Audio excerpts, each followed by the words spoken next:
Hey guys, and welcome back to the channel. Tonight, we're not just looking at history, we're listening to it hum. We're journeying back thousands of years into the sacred, sticky, and surprisingly scientific world of ancient beekeeping. Long before honey was something you squeezed from a plastic bear, it was considered a divine gift, a potent medicine, and the backbone of entire economies. From the sun-drenched temples of Egypt to the philosophical groves of Greece, the tiny bee held a power far beyond its sting. So, before we delve into this golden history, take a moment to like this video and hit that subscribe button, but only if you genuinely enjoy these explorations into the forgotten wisdom of the ancient world. And as always, I'd love to know where you're tuning in from and what time it is for you. It's always fascinating to see our global community connecting through these stories. Now, dim those lights, maybe get a fan going for that soft, almost hive-like hum, and let's ease into tonight's journey into the secret life of ancient bees and the humans who revered them. In ancient Egypt, beekeeping wasn't a simple backyard hobby.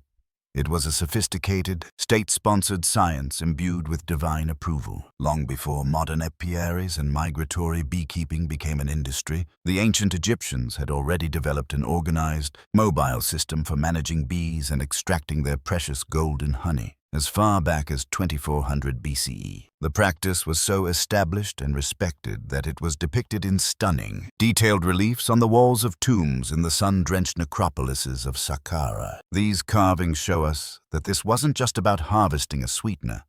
It was a sacred practice, deeply embedded in the fabric of their agriculture, medicine, religion, and even their elaborate preparations for the afterlife. The Egyptians utilized ingenious horizontal clay tube hives, which, to a modern eye, would look more like stacked terracotta drain pipes than the familiar wooden boxes of today. These hives were carefully designed to be portable, allowing for a practice known as transhumance, as the life-giving floodwaters of the Nile receded each season, and different floral crops bloomed along its fertile banks. Entire apiaries. Hundreds of these clay hives were carefully loaded onto river barges and moved up and down the Nile to follow the nectar flow. It was an incredibly advanced system for its time, a kind of ancient, river-bound GPS for maximizing honey production. The beekeepers themselves were skilled artisans and naturalists. The tomb reliefs show them using clay or stone pipes to blow smoke gently into the hive entrances, a technique used to calm the bees before the honeycombs were extracted. Imagine the courage this required.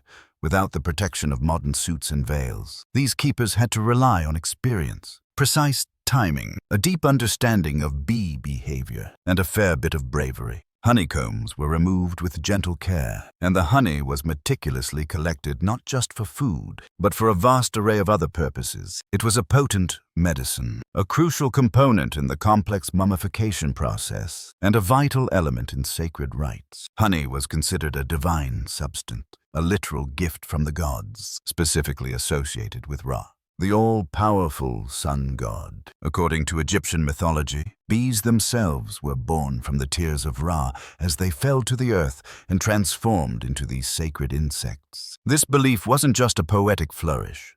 It profoundly shaped how the Egyptians viewed and treated bees not as mere insects, but as divine messengers, intermediaries flitting between the mortal world and the sacred realm of the gods. As such, honey was a staple in temple offerings, used in funerary rituals to nourish the soul on its journey to the afterlife, and even functioned as a form of currency in trade and payment. Its medicinal properties were also highly valued. Ancient medical papyri list honey as a key ingredient in over 500 different remedies, where it was mixed with herb, wine, or milk to treat wounds, soothe infections, and cure gastrointestinal ailments. Its natural antibacterial properties were clearly known and harnessed, even if the underlying science wasn't understood. Beeswax, too, was a precious commodity, harvested and used in cosmetics as a component in the embalming process. And even for creating writing tablets, it had a value that extended far beyond the hive, becoming an integral part of daily life for scribes, priests, artists, and healers alike.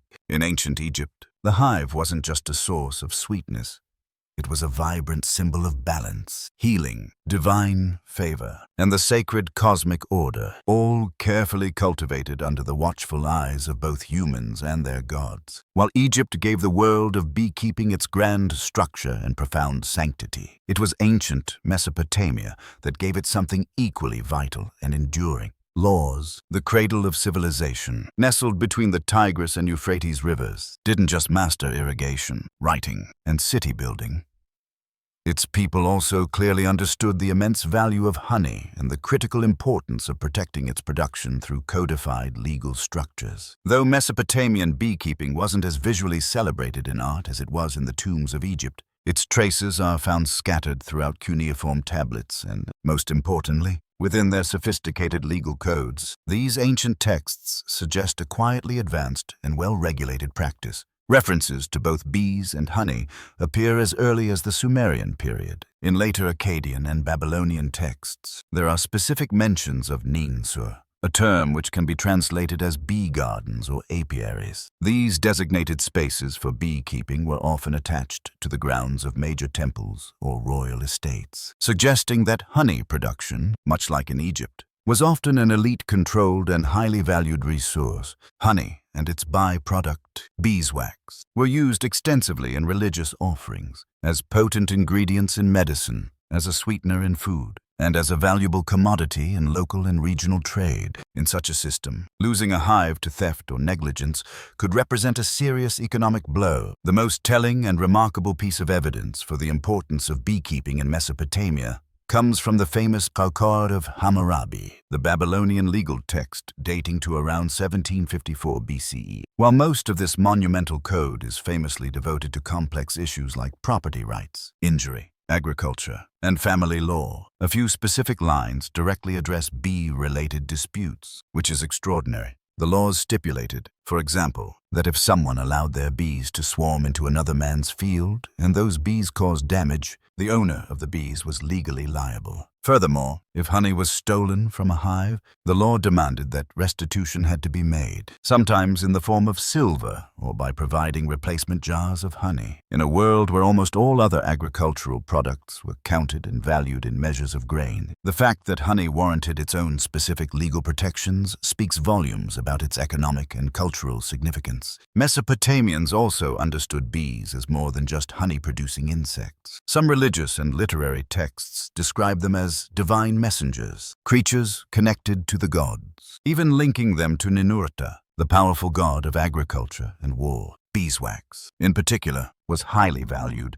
not just for its practical uses but for its role in ritual. It was used for sealing official documents, a crucial part of Mesopotamian bureaucracy, and for creating intricate ritual figurines used in magical or religious ceremonies. It was both a practical tool and a mystical substance, playing a role in both state administration and magic. Though the exact design of Mesopotamian hives has not been fully preserved in the archaeological record, scholars believe they may have used hives made of mud brick or woven baskets, similar to early Levantine and Syrian style. These hives would have been kept in shaded gardens or on rooftops, protected from the region's harsh summer heat. Mesopotamian beekeeping was, therefore, less about overt worship and grand processions as seen in Egypt, and more about creating structure, regulating a precious resource, ensuring fairness in transactions, and maintaining the delicate economic balance of a society where even a bee sting or a stolen pot of honey could potentially end in litigation. Here, in the very birthplace of law, the hive was not just a biological wonder.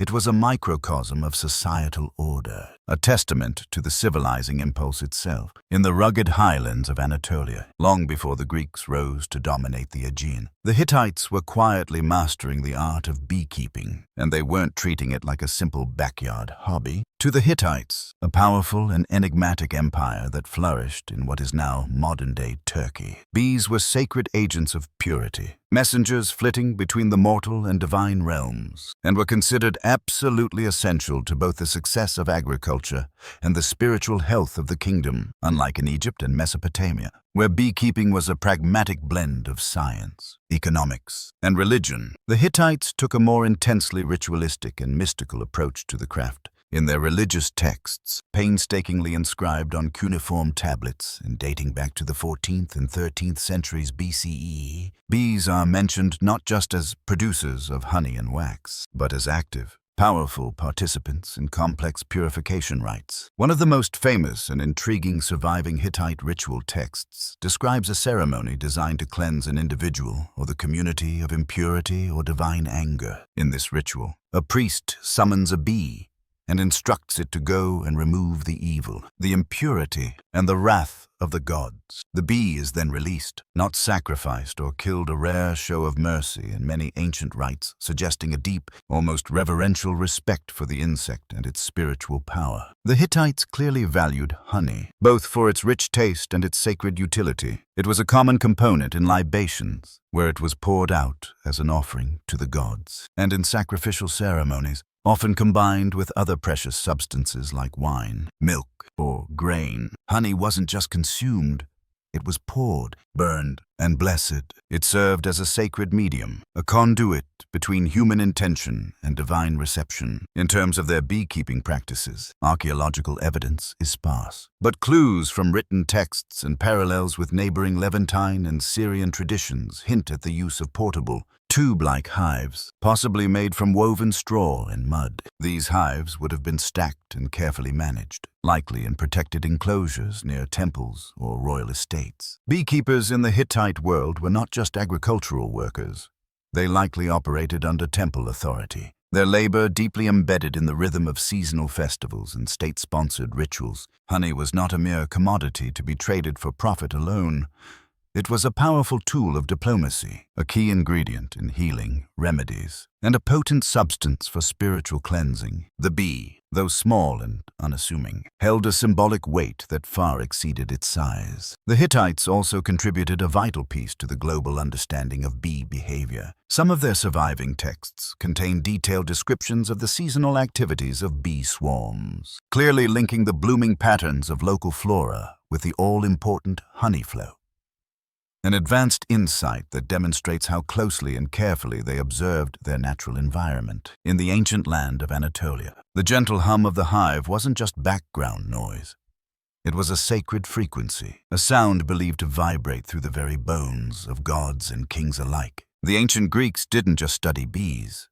They admired them, they feared them, and in a way that was uniquely Greek, they modeled their ideal society on the mysterious and perfect order of the hive. To the great thinkers, poets, and citizens of ancient Greece, the hive was more than just a source of delicious honey. It was a living metaphor for the ideal polis, city-state, a symbol of divine order and harmony, and a source of endless scientific and philosophical curiosity. Greek beekeepers significantly advanced the science of apiculture with a blend of practical, hands-on knowledge and a touch of philosophical flair. Unlike some earlier civilizations that relied on stationary clay hives, the Greeks developed and popularized the use of movable terracotta hives. These often came with removable lids or separate sections, an innovation that allowed for much easier access to the honeycomb without having to destroy the entire colony. A crucial step towards sustainable, long-term honey harvesting. They also mastered the art of smoke control with a new level of sophistication. Using specially designed ceramic bellows and clay smokers, beekeepers could puff a controlled amount of smoke into the hive's entrance, a technique which sedated the bees and masked their alarm pheromones, allowing for safer and more efficient honey extraction. This simple but profound innovation not only reduced the number of painful stings, but also helped to preserve the delicate structure of the hive, allowing for multiple harvests per season from a single, healthy colony. One of the most influential minds in all of human history, Aristotle, studied bees with extraordinary detail and scientific rigor. In his monumental work, Historia Animalium, History of Animals, he provided some of the earliest systematic descriptions of hive behavior. He correctly noted that bees appeared to have distinct social roles. Some gathered nectar, others built the comb, some defended the hive, and one, whom he mistakenly called the king bee, seemed to lead the entire colony. Although he got the gender of the leader wrong, it is, of course, a queen. His detailed observations of their life cycle, communication, and social organization laid the groundwork for centuries of future bee research and entomology. Honey held a revered and central place in Greek culture. It was used to sweeten their wine, to preserve fruits, and to flavor countless cakes and pastries. It was also considered a divine gift, a food fit for the gods themselves. The Greeks believed that ambrosia, the mythical food of the Olympian gods that conferred immortality, was a heavenly mixture of honey and wine. The bee itself held deep mythological significance. It was sacred to several deities, most notably Artemis, the goddess of wild things and the hunt, and Demeter, the great goddess of the harvest and agriculture. In a fascinating cultural practice, the priestesses who served the goddess Artemis were even called Melissae, the Greek word for bees, suggesting a profound link between the feminine divine and these industrious insects. The idea of the bee as a sacred feminine force carried immense symbolic power in Greek society. For the Greeks, the hive was both a scientific marvel to be studied and a spiritual emblem to be revered. It was a living reminder that even the smallest of creatures could move with incredible purpose, discipline, and grace in studying the intricate, selfless society of bees. They believed they were studying the very laws of nature, and perhaps in the perfect geometry of the honeycomb and the tireless labor of its inhabitants. They saw a reflection of the gods themselves. If the Greeks studied bees with a sense of philosophical wonder, the Romans managed them with grand, imperial ambition. Beekeeping in the Roman Empire wasn't just a quaint cottage industry or a temple-run enterprise. It was scaled to match the immense needs of a civilization that stretched across continents, from the misty shores of Britain to the sun-baked sands of Egypt, from the vineyards of Gaul to the olive groves of Hispania. Rome took the humble art of beekeeping and transformed it into a formalized, empire-wide agricultural science. The Romans inherited much of their advanced apicultural knowledge from the Greeks and the Etruscans, but, as they did with so many things, they refined it, systematized it, and expanded it on a massive scale. Roman agricultural writers like Varro, Columella, and Virgil recorded incredibly detailed instructions for building and maintaining hives, for harvesting honey and wax, and for strategically relocating colonies to maximize production. Their agricultural treatises describe beekeeping with a startling modernity, including detailed observations on swarm behavior, seasonal cycles, hive diseases, and even early forms of pest control. Roman hives came in many forms, a testament to their adaptability across the empire's diverse climates. They used hollowed-out logs, containers made from cork bark, cylindrical clay tubes similar to those in Egypt, and even woven baskets that were sealed and insulated with a mixture of cow dung and mud. Flexibility was key to their success. In the colder northern climates of Gaul and Britannia, hives needed more insulation to help colonies survive the winter. In the warmer provinces of North Africa and the Levant, proper ventilation was critical to prevent the hives from overheating. These simple but effective innovations allowed Roman beekeepers to adapt the craft to the specific needs of vastly different regions of their empire. To calm the bees during inspections and harvesting, Romans employed clay pots filled with smoldering, fragrant herbs like thyme or oregano. The smoke not only soothed the hive, but was also believed to impart subtle, pleasing flavors to the honey. Harvesting was typically done with sharp iron knives, and the precious beeswax was carefully separated from the honey by melting and straining it through cloth. This wax was then used in an incredible array of applications, for making high-quality candles that lit the homes of the wealthy, for creating wax-writing tablets used by scribes and officials, for formulating cosmetics and salves, and even for waterproofing ships and preserving wood. Honey itself was ubiquitous in Roman life.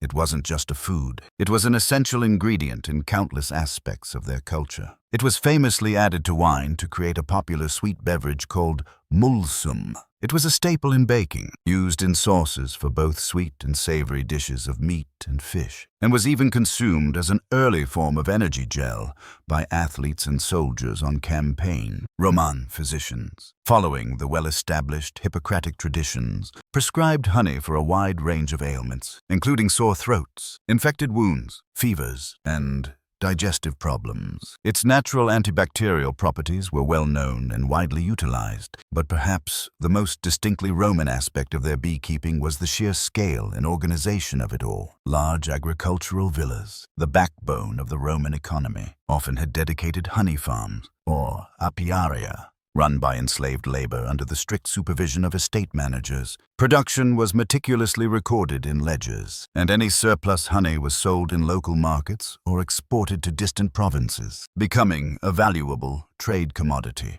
Bees were viewed not just as wild insects to be tended, but as productive, valuable citizens of the great Roman economy. To the pragmatic and order-obsessed Romans, a well-run, productive hive mirrored a well-run household, and by extension, a well-run empire, ordered, obedient, and endlessly fruitful. While ancient civilizations masterfully cultivated bees for their precious honey and wax, many also saw the hive as something far more profound, a sacred doorway to the divine. Across the ancient world, from the temples of Egypt and the ziggurats of Mesopotamia to the philosophical groves of Greece, bees were revered not just as industrious insects, but as spiritual beings, creatures that buzzed between the earthly and heavenly realms, delivering messages from the gods and offering sacred gifts like honey that could bridge the gap between the natural and the supernatural. In Egypt, as we've seen, bees were believed to be born from the tears of the sun, god Ra, tying them directly to divine creation itself. Honey was a staple in temple offerings, used to please the deities, and was considered an essential provision to accompany the souls of the dead on their journey into the afterlife. The bee also became a potent royal symbol. The pharaohs of Lower Egypt, for instance, bore the title He of the Sedge and the Bee, a name that directly connected their earthly authority to the perfect cosmic harmony represented by the hive. In ancient Greece, the bee was imbued with powerful feminine symbolism. The priestesses who served major goddesses like Demeter, the deity of the harvest, and Artemis, the fierce goddess of the wilderness, and the hunt, were often called the Melissae, the Greek word for bees. These women were not mere servants of the gods. They were considered living channels, conduits between the divine and mortal realms, much like the bees themselves. The famed Oracle of Delphi, one of the most important and mysterious religious centers in the entire ancient world, was believed by some to have originally been presided over by these bee priestesses. Even the Pythia, the Delphic prophetess who delivered cryptic visions from the god Apollo, was sometimes referred to as the Delphic bee, a title that underscored the insect's connection to hidden wisdom and divine communication. The hive itself was often seen by Greek philosophers and mystics as a microcosm of a perfect, ordered society, disciplined, selfless, and tirelessly productive. The Stoics, in particular, admired bees for their instinctive sense of duty and their contribution to the collective good. Later, early Christians would adopt the bee as a powerful symbol of chastity, purity, and resurrection, noting how bees create life and sweetness without succumbing to carnal lust. In the magical and ritualistic traditions of Mesopotamia, bees were often invoked in ceremonies of spiritual purification. Some Hittite rituals, for example, involved releasing a live bee after it had symbolically absorbed the impurities and sin of the community, literally carrying the burden of wrongdoing away on its tiny wings. Both honey and wax were frequently burned in sacred fires, used in the crafting of protective amulets, and even embedded into magical texts to confer blessings and healing powers. The bee, in this worldview, was far more than a simple metaphor. It was a physical and spiritual bridge. It was a creature that inhabited the hidden, secret spaces of nature, a creature that produced golden, incorruptible food without killing, and a creature that would only sting in defense of its sacred home. To the people of the ancient world, bees weren't just miraculous. They were profoundly, undeniably mystical. To the ancient world, honey wasn't just a delicious sweetener. It was considered a divine medicine, a gift from the gods with seemingly magical healing properties. Long before the discovery of bacteria or the development of modern pharmacology, people across civilizations instinctively knew that honey could be used to clean wounds, soothe coughs, and even preserve the bodies of the dead. It may have felt like magic to them, but it was, in fact, chemistry, centuries ahead of its formal explanation. In Egypt, honey was a veritable cornerstone of ancient medicine. Medical texts inscribed on papyrus, like the famous Ebers papyrus from around 1550 BCE, list honey as a key ingredient in over 500 distinct prescriptions. It was mixed with milk for respiratory ailments, with figs for digestive issues, and with garlic or other herbs to create potent salves. When combined with animal fat or resin, it was applied as a dressing to burns, cuts, and open sores. Ancient Egyptian doctors knew from observation that wounds treated with honey tended to heal faster and resist infection. A fact we now know is due to honey's natural acidity, its low water content which dehydrates bacteria, and the presence of enzymes that produce small amounts of hydrogen peroxide, a natural antiseptic. The Greeks, who inherited much of their medical knowledge from the Egyptians, followed suit. Hippocrates, the legendary father of modern medicine, prescribed honey for a wide range of conditions, including respiratory problems, ulcers, and general fatigue. He famously created a tonic called oxymel by mixing honey with vinegar, a concoction used to clear phlegm from the lungs and reduce fevers. Greek athletes, in preparation for the Olympic Games, often drank honeyed water to boost their stamina, believing it restored strength more effectively than wine or plain water alone. In ancient India, the sophisticated system of Ayurveda held honey, known as madhu, in exceptionally high regard. It was meticulously classified by its taste, its floral source, and its specific medicinal potency. Ayurvedic texts, while warning against the dangers of overheating honey, which they believed made it toxic, endorsed it as a powerful treatment for indigestion, colds, skin conditions, wounds, and even as an antidote to some poisons. It was also used in sacred religious rituals, offered to the gods, and consumed during spiritual fasts for both bodily and soulful cleansing. The pragmatic Romans, too, firmly believed in the medicinal power of honey. The great encyclopedist Pliny the Elder recorded dozens of remedies involving honey in his monumental work, Natural History. It served as a base for ointments, gargles for sore throats, and even gentle laxatives. Roman military surgeons kept honey on hand to dress the wounds of soldiers after battle, knowing it helped reduce inflammation and prevent gangrene. Honey mixed with poppy juice was also administered as a potent sedative.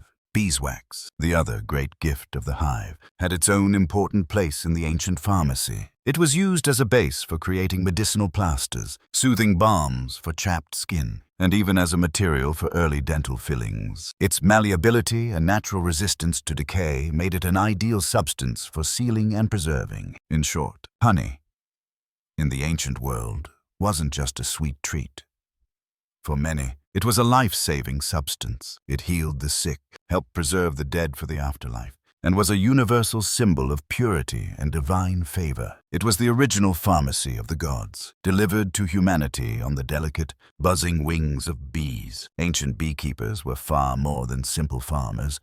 They were skilled innovators, practical engineers, and keen observers of the natural world. Across diverse civilizations, they developed a remarkable array of specialized tools and sophisticated methods that allowed them to manage bee colonies effectively, harvest honey in a sustainable manner, and even protect themselves from the bees' formidable defensive stings. One of the most important early innovations was the design of the hive itself. The Egyptians, as we've seen, popularized the use of horizontal, cylindrical clay hives. These large terracotta tubes were durable, relatively easy to make, and because they could be stacked in neat rows, they were highly efficient for large-scale apiaries. Crucially, they were also portable, allowing for the advanced practice of migratory beekeeping. Similarly, the ancient Greeks and Romans used a variety of hives, including terracotta pots, containers made from cork bark, and woven wicker baskets, which were often sealed and insulated with a mixture of cow dung and mud. Some of these hives featured removable lids or rear access points, which allowed beekeepers to inspect the colony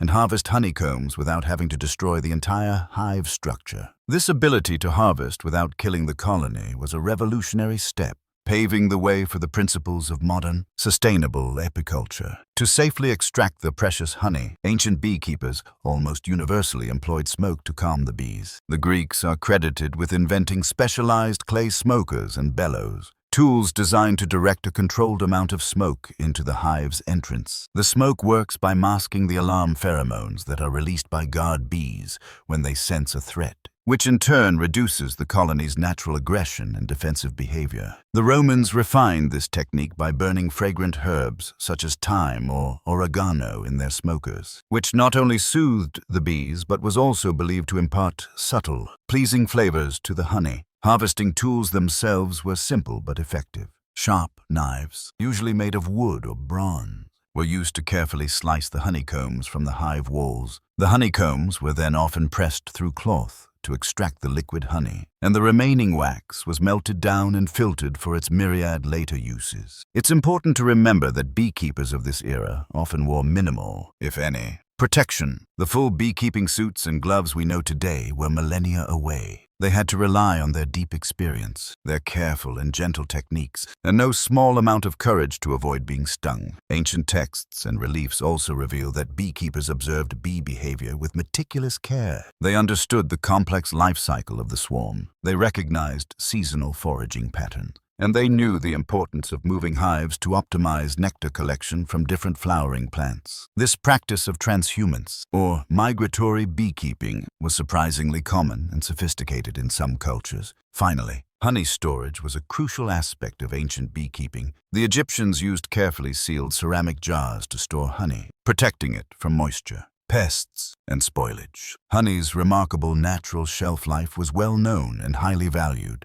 Jars of honey, still perfectly preserved, have been found sealed within ancient tombs, thousands of years old. The relationship between ancient humans and bees was also carefully managed through ritual and reverence. Ceremonies were often performed to appease bee spirits or the gods associated with them, ensuring cooperation from the colony and preventing misfortune. This spiritual care was considered just as vital as the physical tools and techniques in maintaining a healthy, productive hive. In all, ancient beekeeping was a beautiful and sophisticated blend of skilled craftsmanship, early natural science, and deep spiritual reverence. The tools and techniques these ancient innovators developed laid the foundations that still influence the practice of apiculture today. The ancient practice of beekeeping laid a profound and enduring groundwork for a relationship between humans and bees that continues to shape our world to this very day. Far from being a simple agricultural activity, early beekeeping was a complex art and science that deeply influenced the medicine, religion, economy, and even the ecology of civilizations across the globe, shaping the very way we understand nature, sustainability, and our place within it. From the fertile Nile Valley to the sun-drenched hills of Anatolia, from the philosophical temples of Greece to the sprawling agricultural estates of Rome, ancient beekeepers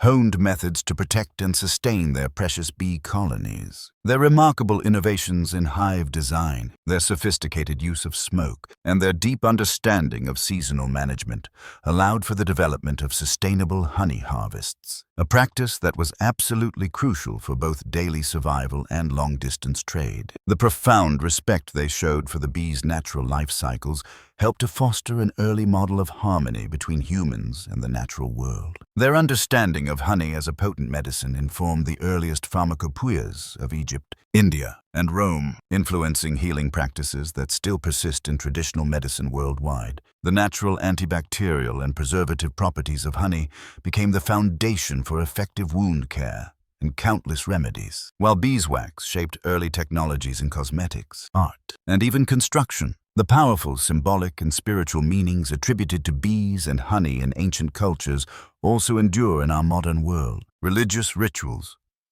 honoring bees and honey continue in various traditions today, reflecting humanity's ongoing fascination with the hive as a perfect metaphor for divine order, selfless cooperation, and sacred blessing. The idea of bees as spiritual messengers or as symbols of resurrection permeates art, literature, and folklore across the centuries. Moreover, the ancient practice of migratory beekeeping, the seasonal moving of hives to follow the blooms of different floral crops, is directly echoed in modern commercial apiculture. This practice remains absolutely essential for the pollination of agricultural crops and for the stability of our global food production. The innovations of ancient beekeepers helped set the stage for our modern awareness of bees as vital pollinators and for our understanding of the severe environmental challenges like colony collapse disorder that they now face. Despite millennia of technological advances, the core of this ancient relationship remains unchanged. Humans continue to depend on bees for food, medicine,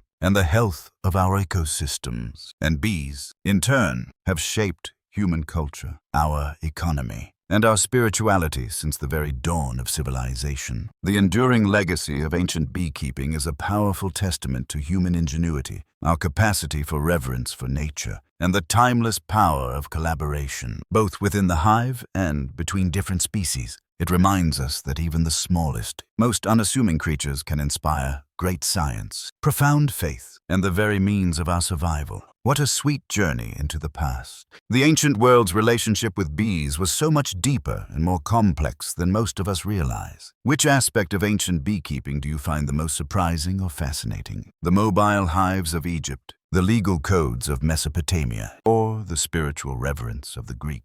Let me know your thoughts in the comments below. Thank you for joining me on this exploration of ancient apiculture. If this story gave you a new appreciation for the humble bee and its long history with humanity, please give this video a like. And if you haven't already, be sure to subscribe and hit that notification bell so you don't miss our next deep dive into the amazing stories of our world. Until then, respect the bees and stay curious.